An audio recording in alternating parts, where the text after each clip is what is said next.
Hello friends, पिछले lectures में हमने ट्रांसपिरेशन चैप्टर कंप्लीट कर लिया है। तो इस वीडियो लेक्चर में आपको इन्फिल्ट्रेशन टॉपिक के बारे में डिस्कस करेंगे। इन्फिल्ट्रेशन में दो टॉपिक हैं जो काफ़ी इंपॉर्टेंट है किसी भी एग्ज़ाम्स के लिए।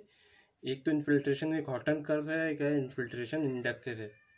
इन दोनों टॉपिक से गेट में तो मोस्टली एवरी अल्टरनेट ईयर एक ना एक क्वेश्चन आ जाता है। तो इन दोनों टॉपिक को आपको पढ़ना ही पढ़ना है अगर आप हाइड्रोलॉजी सब्जेक्ट को अटेम्प्ट कर रहे हैं अपनी प्रिपरेशन में। तो इन्फिल्ट्रेशन होता क्या है? इन्फिल्ट्रेशन हमारा होता है movement of water through the ground surface और soil which joins to the ground water table. मतलब अगर हमारा वाटर सॉइल मास से इन्फिल्ट्रेट होके ग्राउंड वाटर टेबल, जो अंडरग्राउंड वाटर टेबल है हमारी, उसमें मीट हो रहा है वाटर, तो उसे हम कहते हैं इन्फिल्ट्रेशन। ठीक है। Maximum at which water infiltrate into the soil is called as infiltration capacity. ये इन्फिल्ट्रेशन कैपेसिटी की डेफिनेशन है। इन्फिल्ट्रेशन कैपेसिटी किसी चीज़ की कैपेसिटी क्या होती है कि मैक्सिमम वो जो चीज़ है वो कितना वियर कर सकती है या कितना ले सकती है। तो कोई भी सॉइल मास कितना वाटर मैक्सिमम से मैक्सिमम इन्फिल्ट्रेट कर सकता है उसे कहते हैं हम इन्फिल्ट्रेशन कैपेसिटी। ठीक है। ये काफ़ी, यहाँ पे एक और इन्फिल्ट्रेशन कैपेसिटी से रिलेटेड पॉइंट मैंने दिया हुआ है। Capacity is maximum when at the beginning of स्ट्रोम and it reduces gradually as on reduce gradually as shown in curve and obtained a constant value। ठीक है। ऐसा क्यों होता है? मान लो कोई सॉइल मास है हमारा, ठीक है, यहाँ पे मैं दिखा रहा हूँ। मान लो कोई सॉइल मास है, अब ये पूरा सॉइल मास है, यहाँ पे इसके अंदर कोई वाटर नहीं है। ठीक है। अब हमारा जब प्रेसिपिटेशन स्टार्ट होगा या रेनफॉल स्टार्ट होगा तो ये इसमें सॉइल मास की कैपेसिटी जो होगी वो सबसे मैक्सिमम होगी, क्योंकि इसमें अभी एट प्रेजेंट कोई वाटर है नहीं सॉइल मास में।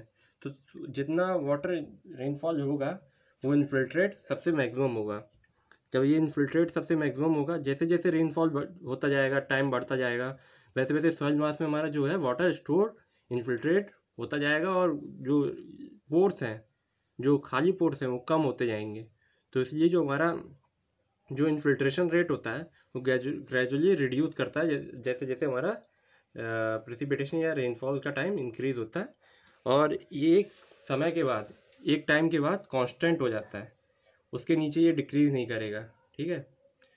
तो इस जैसे मैंने यहाँ पे एक कर्व बनाया हुआ है इन्फिल्ट्रेशन कैपेसिटी, और इसको इन्फिल्ट्रेशन रेट भी बोलते हैं, और टाइम के बीच में कर्व बना हुआ है, तो ये एक्सपोनेंशियली कर्व है। ठीक है। ये मान लो ये टी इक्वल टू 0 पे हमारा रेनफॉल स्टार्ट हुआ, तो यहाँ पे जो मैक्सिमम कैपेसिटी है बिगनिंग ऑफ स्ट्रोम में मैक्सिमम कैपेसिटी है, फिर ये डिक्रीज करना चालू करेगा और एक टाइम के बाद ये हमारा कांस्टेंट वैल्यू को अटेंड कर लेगा। ठीक है। इसी कर्व को हम कहते हैं हॉर्टन्स कर्व। ये एक्सपोनेंशियली कर्व होता है एक, इसको बोलते हैं हॉर्टन्स कर्व। ठीक है। और इसी कर्व पे बेस इसकी जो इक्वेशन होती है उसे हम बोलते हैं हॉर्टन्स इक्वेशन, जो काफ़ी इंपॉर्टेंट है। गेट में तो मोस्टली इस इक्वेशन से क्वेश्चन पूछा ही जाता है। इसके न्यूमेरिकल पे मैं बाद में आपको डिस्कस करूँगा।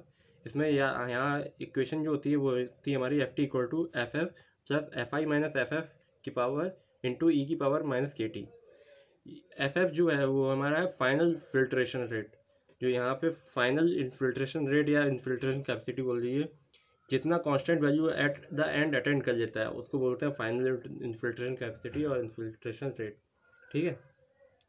Initial infiltration capacity t equal to 0 पे इनिशियल में सबसे मैक्सिमम होती है, वो इन्फिल्ट्रेशन की कैपेसिटी को हम एफ आई से, इनिशियल इन्फिल्ट्रेशन कैपेसिटी से डिनोट कर रहे हैं। ठीक है। और फिर किसी टाइम टी पे अगर आपको इन्फिल्ट्रेशन कैपेसिटी इनफिल या फिर इनफिल सॉरी या फिर आपको इन्फिल्ट्रेशन रेट निकालना है, तो वो कितना होगा वो हम एफ टी से निकाल सकते हैं, equal to F F plus F I minus F F into ई की power minus K into T. K जो है हमारा है वो डिके कांस्टेंट है के। ठीक है। Before infiltration of water start, notes में मैंने एक पॉइंट दिया हुआ है, ये किसी एस एस सी जी या आर जी या स्टेट एग्जाम्स में as such point wise theory wise important है। Before infiltration of water start certain initial loss is to be satisfied which as follows. मतलब अगर हमारा इन्फिल्ट्रेशन स्टार्ट हो रहा है उससे पहले कुछ लॉसेज होते हैं। अगर पानी ये हमारा रेनफॉल हो रहा है, तो सबसे पहले ये 2 लॉसेस होंगे। कौन कौन से? इन्फिल्ट्रेशन इंटरसेप्शन लॉस और डिप्रेशन स्टोरेज लॉस। उसके बाद हमारा इन्फिल्ट्रेशन चालू होता है।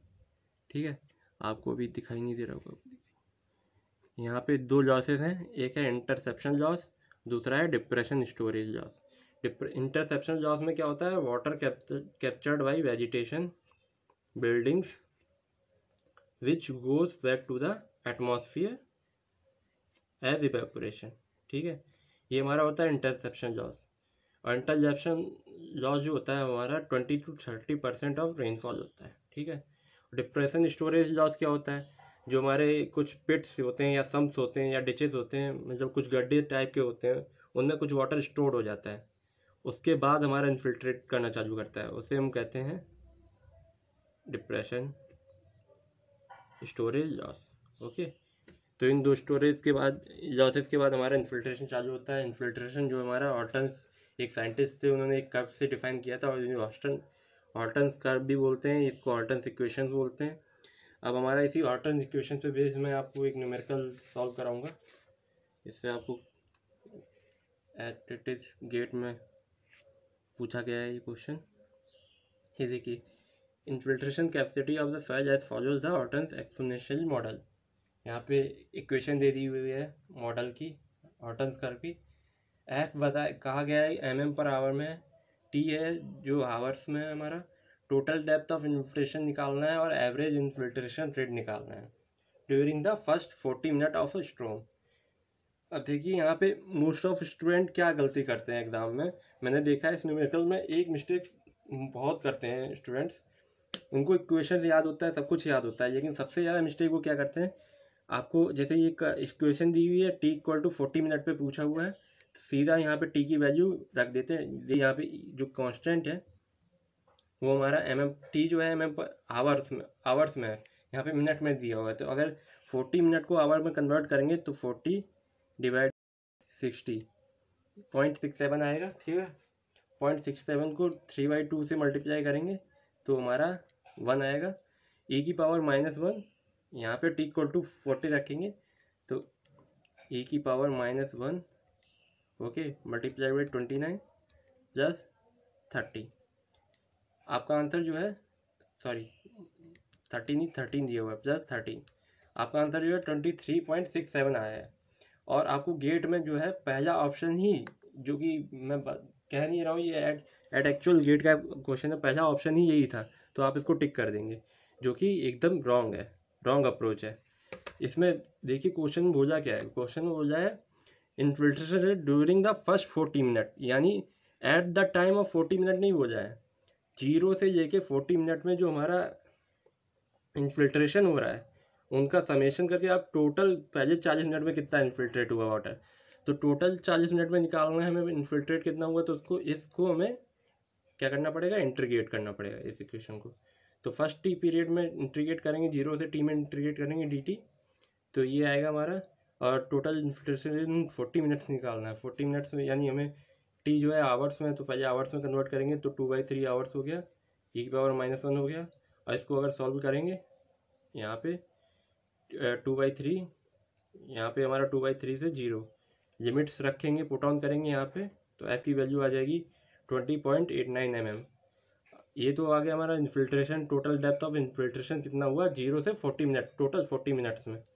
अब इन्फिल्ट्रेशन रेट क्या है हमारा, तो जितना हमारा इन्फिल्ट्रेट हुआ डिवाइड बाई टाइम, जितना इन्फिल्ट्रेट हुआ कितने टाइम में हुआ 2/3, तो ये पर इतना पर आवर है, ये हमारा इन्फिल्ट्रेशन रेट हो गया।